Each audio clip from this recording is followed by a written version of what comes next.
एक क्वेश्चन हमने पहले ये लिया कि अगर ताश की गड्डी में कितने कितने वो होते हैं, 52 कार्ड्स होते हैं।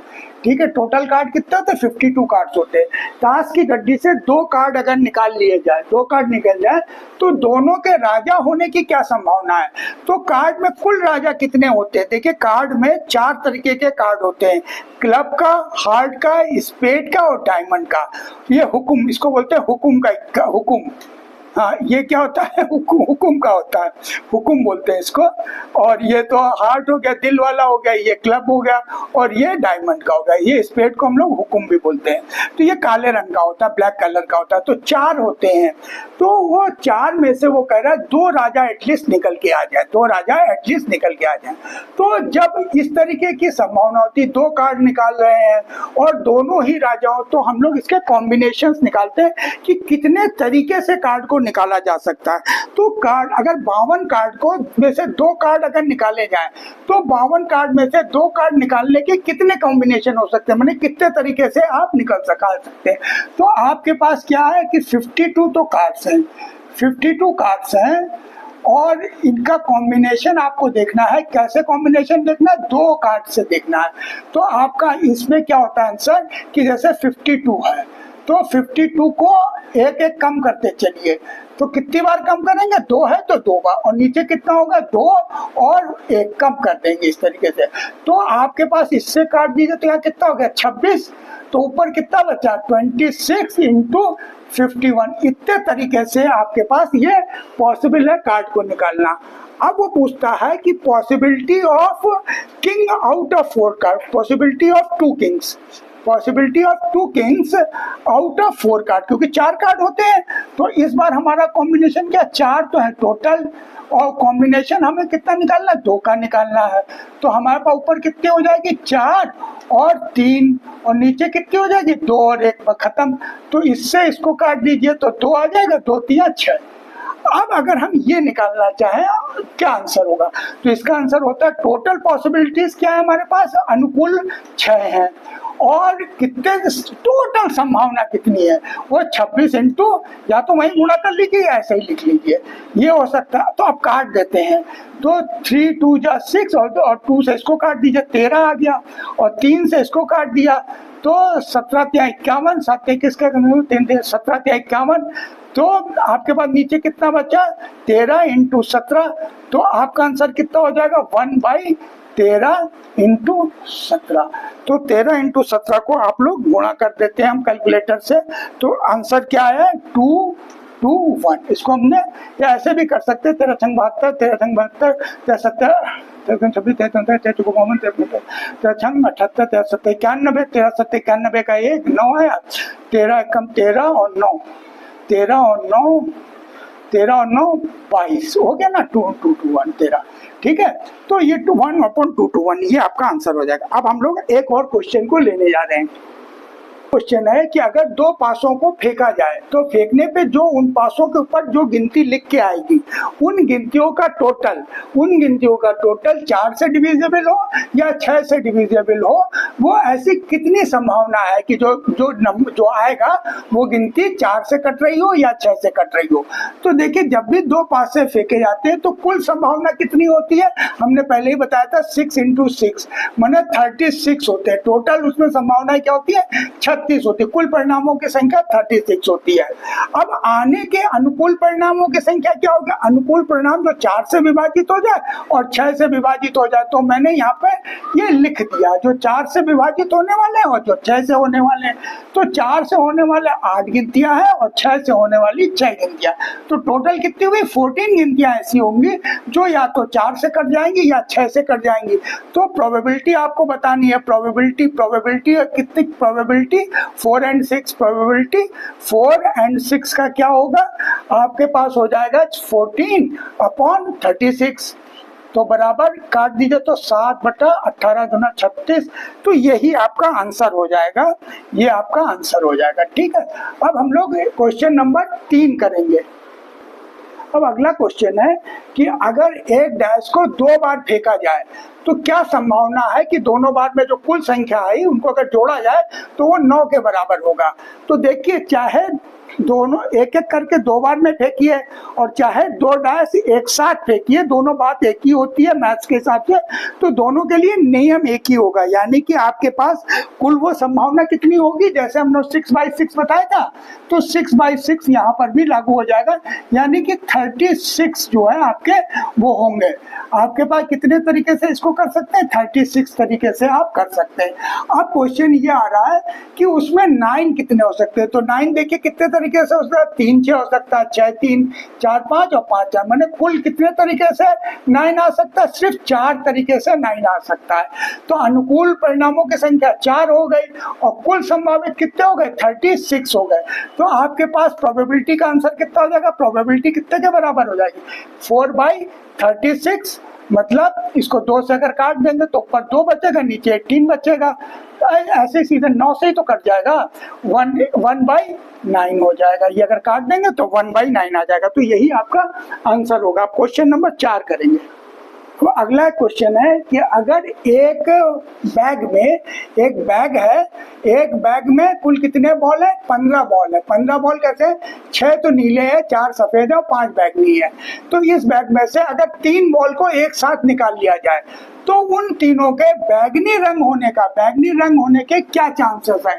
तो पहले तो देखेंगे हम कि हमारे पास 15 बॉल जो है इनको हम कितने तरीके से निकाल सकते हैं। 3 बॉल एक बार में निकालना है ना, तो 15 बॉलों में से 3-3 बॉल करके अगर निकालेंगे तो टोटल हमारे पास कितने वेज है निकालने की, कितनी संभावना कॉम्बिनेशन है। तो पहले हम उनकी टोटल कुल परिणाम निकाल लेते हैं। कुल परिणाम हमारे पास टोटल वेज कितने तरीके से निकल सकती है, वो निकल सकती है 15 में से 3-3 करके निकालने आपको। तो आपको 15 × 14 × 13 और नीचे क्या हो जाएगा, 3 × 2 × 1। तो 3 से इसको काट दीजिए, 3 बचे 15 और 2 से इसको काट दीजिए, 7 हो गया। तो 5 7 35 × 13, 35 × 13 बराबर होता है 455। ठीक है, तो ये हमने ये निकाल लिया कि कुल परिणाम इतने तरीके से हो सकते हैं। अब ये देखना है भाई बैगनी अगर 3 कितने तरीके से होते हैं, तो बैगनी कलर का, बैगनी की संभावना, बैगनी की अनुकूलता कितनी हो जाएगी, बैगनी की अनुकूलता कितने तरीके से बैगनी रंग आ सकता है। तो 5 में से आप कॉम्बिनेशन कितने का कर रहे हैं, 3 का कर रहे हैं। 5 में से आप 3 का कर रहे हैं, यानी कि 5 4 और 3 और नीचे कितना हो जाएगा, 3 2 और 1, तो ये और ये कट जाएगा, 2 से कट जाएगा 2, तो 10 तरीके से ये हो सकता है, 10 तरीके से ये हो सकता है। अब आपको इसकी क्वेश्चन की क्या संभावना है, तो प्रोबेबिलिटी निकाल लीजिए आप।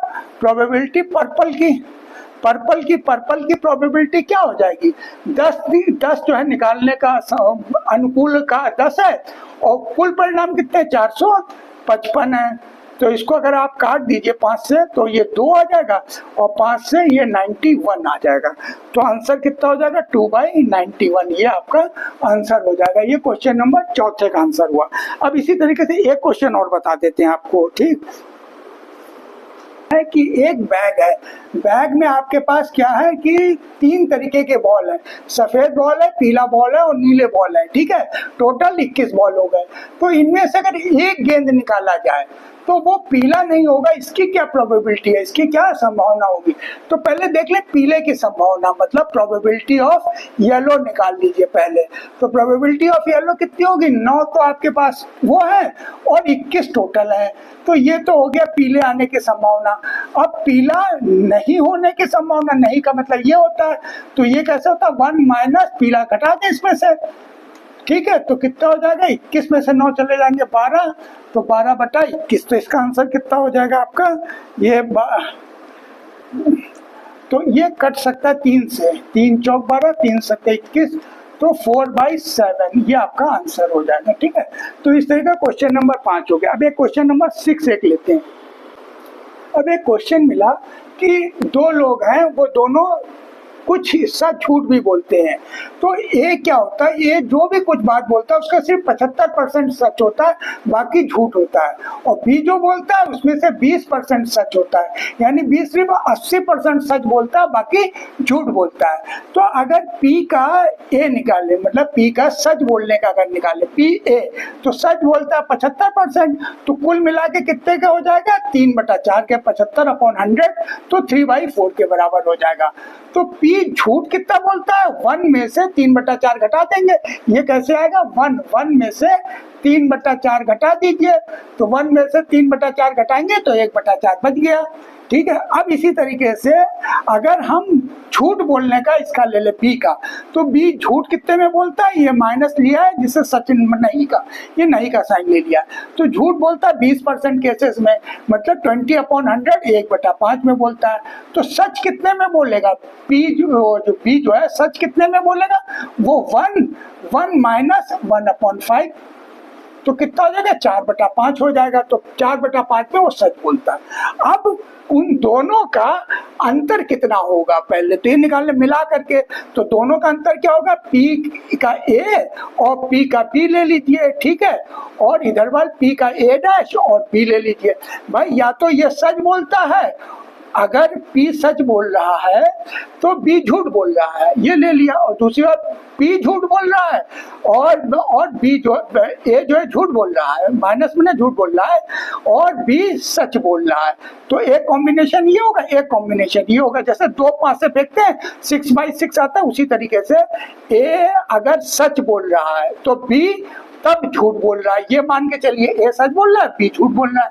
और दूसरा क्या मान लीजिए कि ए झूठ बोल रहा है लेकिन बी सच बोल रहा है। तो ऐसी स्थिति में आपके पास अगर यहाँ से आप भर दें तो पी का ए कितना हो जाएगा, 3/4 इंटू ये बी का डैश जो है, बी का डैश 1/5 है, प्लस ये पी ए डैश कितने के बराबर है, 1/4 के बराबर है, इंटू और बी का सच वाला कितना है, बी का सच वाला 4/5 है।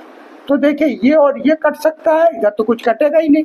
ये अभी कुछ मत काटिए, पहले शुरू में कुछ मत काटिए, चलिए इसको 4 रहने दीजिए। तो ये कितना हो जाएगा, 3/20 प्लस ये कितना हो जाएगा, 4/20, तो कुल कितना होगा, 7/20। तो यही आपका आंसर। अभी नहीं, अभी तो इसको परसेंट में करना है, तो कितने परसेंट होने की, तो इसको अगर परसेंट में, किसी भी फ्रैक्शन को जब हम परसेंट में, फ्रैक्शन टू परसेंटेज, एक होता है फ्रैक्शन टू परसेंट, तो इसके लिए जो भी गिनती होती है, फ्रैक्शन होता है, उसमें हम क्या करते हैं, 100 का परसेंट बने 100 पर, और सेंट बने 100, तो 100 से गुणा कर देते हैं तो हमारा परसेंटेज हो जाता है। तो इससे इसको काट दीजिए, 5 हो गया, तो 5 7 35, तो कितने परसेंट, 35% जो है वो संभावना है कि उनके जवाब जो है आपस में मैच नहीं करेंगे, वो जवाब आपस में अंतर हो जाएंगे। क्यों अंतर हो जाएंगे, कि अगर ए अगर झूठ बोल रहा है तो बी सच बोल रहा है, और अगर ए अगर सच बोल रहा है तो बी झूठ बोल रहा है, बस यही तो संभावना है। तो इसलिए 35% का डिफरेंस आ जाएगा। तो इस तरीके से हमारा चैनल को देखने के लिए धन्यवाद। इस तरीके के क्वेश्चंस हम लोग अक्सर डालते रहते हैं। Thanks for, please subscribe our channel and share with your friends also, so that they can also subscribe and see these type of questions. Thank you for watching.